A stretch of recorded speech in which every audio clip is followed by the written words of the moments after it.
One kind of mental illness, a very serious mental illness. 3 million. 3 million people. Schizophrenia. Yeah, and Yes. there's various kinds of schizophrenia. It gets Yes. kind of complicated.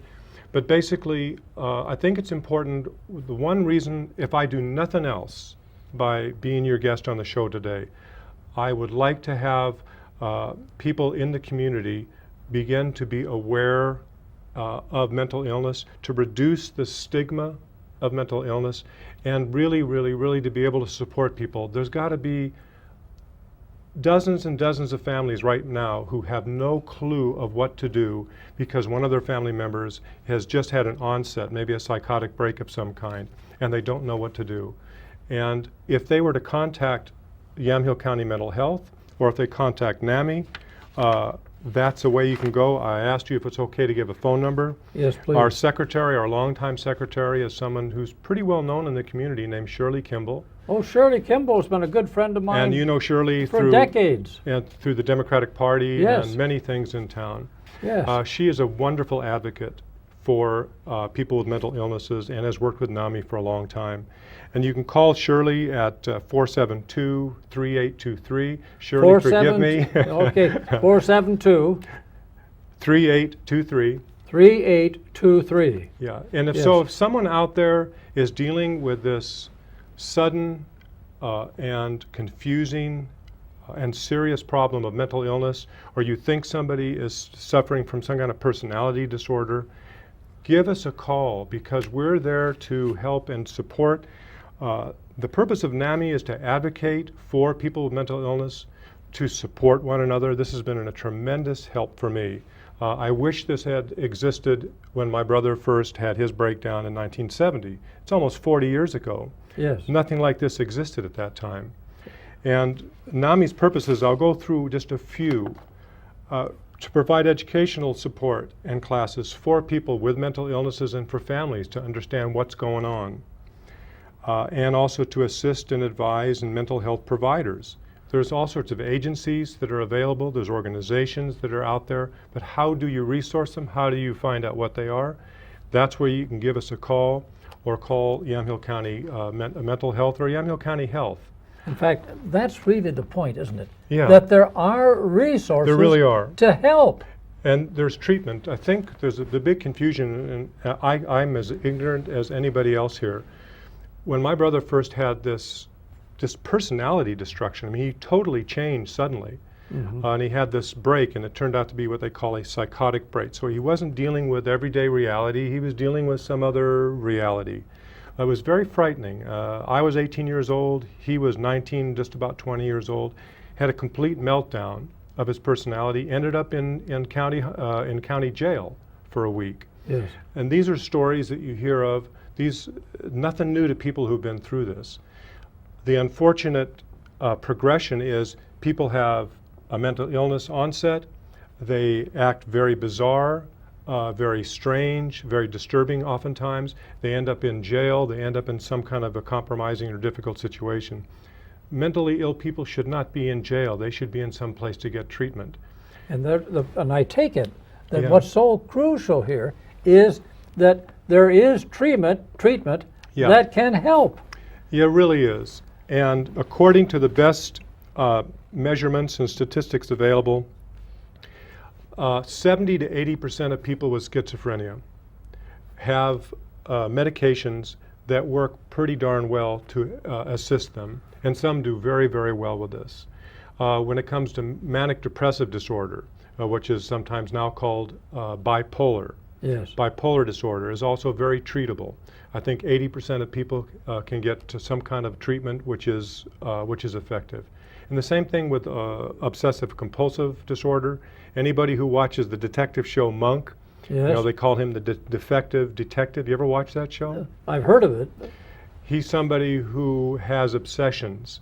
And he also happens to be quite brilliant, but in this case he suffers. And you know, one thing that's really interesting to me about the program is they don't make light of the fact that he suffers. This guy truly suffers, even though he's this award-winning detective. He solves the crime every time. But he is very clear that this is not a way that he prefers to live. And in his case, I don't think he takes medication on that show. And in some ways, maybe it's a two-edged sword because he's out there in the public. I know a lot of people who watch this show, but at the same time, he does not take medication. Now, in my brother's case, he, as I said, had this complete meltdown of his personality, a psychotic break, ended up in psychiatric hospitals off and on for years, and various treatments were attempted. But he, like many others, basically never really truly came to terms with the fact that he had a mental illness. Yeah. And that kind of denial is one of the worst things for an outcome. There's a couple things that have been shown over and over again, which is really important. One is the earliest you can have an intervention when somebody begins to exhibit difficulty having this brain disorder, this thinking disorder, this behavioral disorder, the earlier you can get a treatment, the better the result in the short run and the long run. My brother's had one heck of a hard life. He didn't need to suffer as much as he suffered. But in his case, he couldn't come to grips with the fact that he had a brain disorder. And that's not unusual, but it's a terrible thing. And for families have to say, you know what, it's a biological disorder. My son doesn't suffer from kidney disease, he doesn't suffer from diabetes, he suffers from mental illness. And there are treatments for it, and I don't want to hide the fact that my brother or my son has a mental illness. That's an important thing, and we want to bring that, as a national advocacy group, we want to bring that out into the public, saying, we can talk about this. You know, isn't it interesting that, as a matter of fact, we take pills. You know, I had this heart attack. Yeah. See, I had a quadruple bypass. Yep. Now I take 3 different little pills, Yeah. 2 in the morning, 1 at night, you know, and it works. Yeah. Now, if there's something that could help persons that have mental illness, Right. why wouldn't we take the little pills that work? Yeah. I think it's kind of like what cancer used to be, and I've heard this through the national organization and locally also. And this is, I think, a good comparison. You know, when we were growing up, people did not talk about cancer in public. You either whispered it or didn't talk about it at all. It had a stigma attached to it. And nowadays, it's completely turned around. You have people who will go on national TV, people who are Hollywood celebrities, people who are in the news, and openly talk about The cancer. Cancer that is being treated and where people get cures, cancer that doesn't get cured and people pass away, like Katie Couric's husband, unfortunately, a comedian. He died of colon cancer. So now they talk about it all the time. Is there a stigma connected with having cancer anymore? I don't think so. No. I really don't. In fact, I lived through cancer, so you know, I don't have a problem with saying, oh, you know, you had cancer, I can't be near you. No, it's just the opposite. People say, you lived through cancer, that's a terrific thing. What we're attempting to do as an organization is say, you know what, it's kind of similar to that. The stigma attached, we want for people to say, oh, you know, it's unfortunate, this person has a disorder of the brain. Let's find a way to provide treatment. Let's find a way to treat them in a humane and in a creative and innovative way.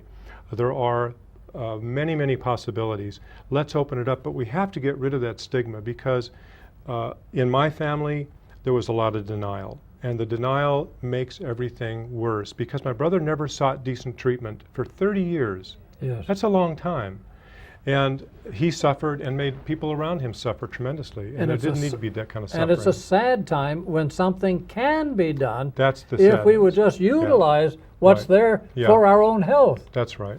You see, I think that's why this program that you're talking about here, that's right here in Yamhill County, It isn't, right. see, is so crucial for us to recognize that there can be mental illness that's actually a part of physical illness, Right. because it's an illness in terms of the chemistry of our brain and our body. Precisely. It is a chemical imbalance. The brain is not operating properly, both electrically and chemically. And so the medications will have a very positive effect on getting the brain to operate a lot more efficiently, a lot more normally, and give people a chance. I know a lot of people personally who have serious mental illnesses like schizophrenia, like obsessive compulsive disorder, who take medication and they do very well and they work and have good lives, they have family lives. So there's a tremendous opportunity for